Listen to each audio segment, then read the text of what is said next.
Assalamualaikum warahmatullahi wabarakatuh. Alhamdulillahirabbil alamin wa bihi nasta'inu ala umuri dunya waddin. Wassalatu wassalamu ala Muhammadin khatamil anbiya'i wal mursalin wa ala alihi wa sahbihi ajmain amma ba'd.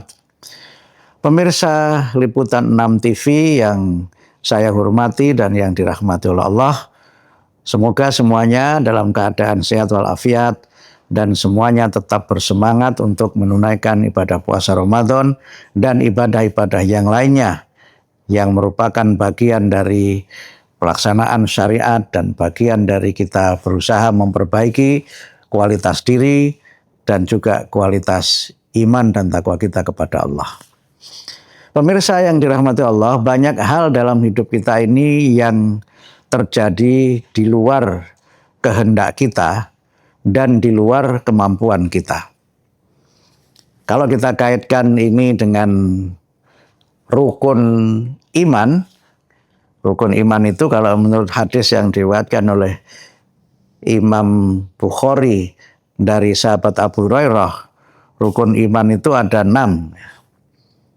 Salah satunya adalah beriman kepada qadha dan qadar Allah. Keimanan ini mengandung satu prinsip bahwa banyak hal dalam kehidupan kita ini semuanya tidak lepas dari kehendak Allah. Kehendak Allah itu yang sudah terjadi, itu yang disebut dengan takdir.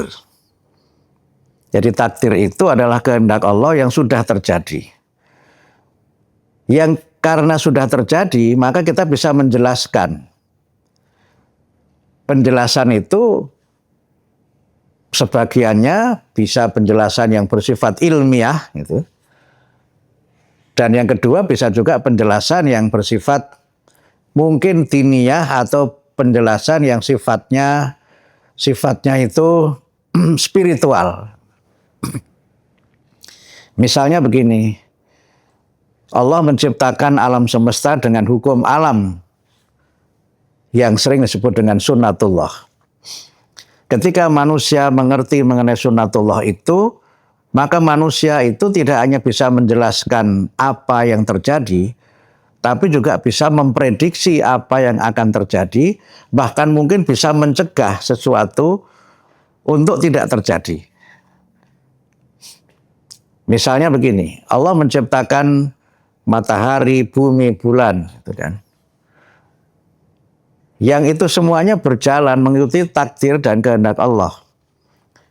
Wasyamsu tajri li mustaqarrin laha, dzalika takdirul azizil alim. Matahari itu beredar di orbitnya.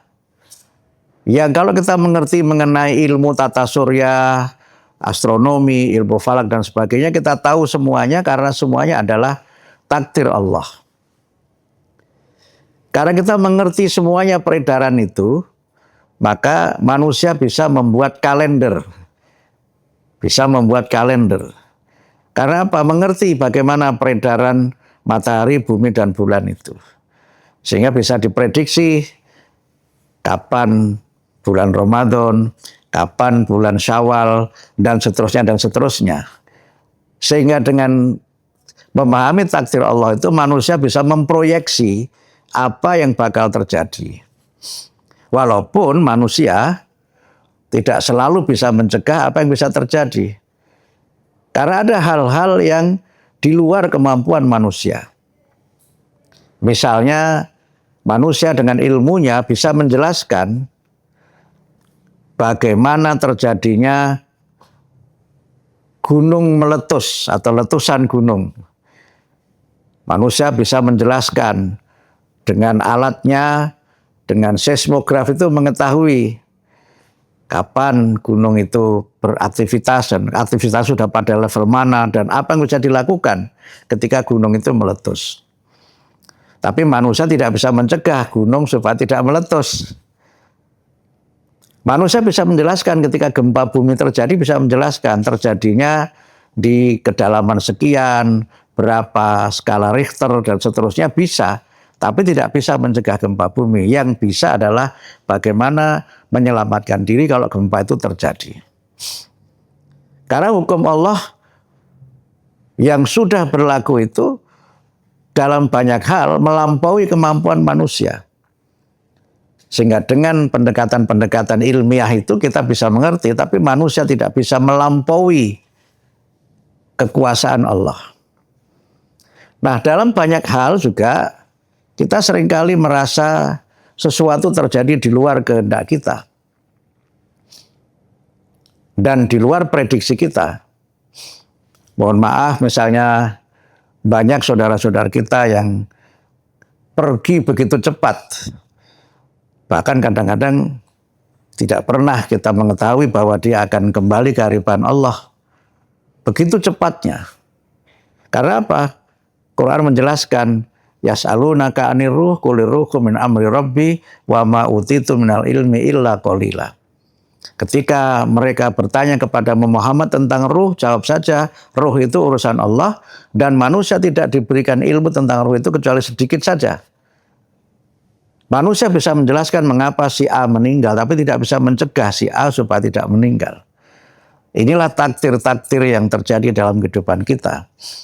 Nah, kita semuanya meyakini bahwa semua yang berasal dari Allah adalah yang terbaik. Walaupun yang terbaik itu belum tentu yang kita harapkan. Di dalam Quran disebutkan, bisa jadi kamu sangat mengharapkan sesuatu, tetapi sesuatu itu buruk bagi kamu. Asa an tuhibbu syai'an fa huwa syarrul lakum. Kita ingin mencapai sesuatu dengan segala cara, ternyata sesuatu itu bukan sesuatu yang baik untuk kita. Sebaliknya, asa an takrahu syai'an fa huwa khairul lakum. Kamu bisa jadi nggak menyukai sesuatu, tapi sesuatu itu yang justru baik bagi kamu. Disinilah arti penting kita beriman kepada takdir dan bagaimana kita menghadapi semua yang terjadi itu dengan penuh keikhlasan karena semua adalah takdir Allah. Sehingga agar kita ini selamat dalam kehidupan kita dan takdir yang terbaik itulah yang kita terima dari Allah, maka hendaknya kita selalu senantiasa berusaha yang terbaik. Lakukan kebaikan-kebaikan itu semaksimal mungkin dan jangan ditunda-tunda. Karena kita tidak tahu apa yang bakal terjadi. Sehingga begitu kita diberi kesempatan, mari kita gunakan waktu kita ini untuk berbuat baik. Sehingga ketika takdir Allah itu berlaku, kita menjalaninya dalam keadaan berbuat baik. Sehingga dengan cara demikianlah kemudian kita tidak pernah menyalahkan siapapun, kita tidak pernah meratapi semua yang terjadi, karena kita sudah melakukan semuanya yang terbaik. Dan kalau toh itu di luar kehendak kita, yakinlah bahwa yang ditakdirkan Allah untuk kita adalah yang terbaik untuk kita, untuk keselamatan kita, dan untuk kebahagiaan kita. Nasrun minallah wa fathun qarib wa basyiril mu'minin. Wassalamualaikum warahmatullahi wabarakatuh.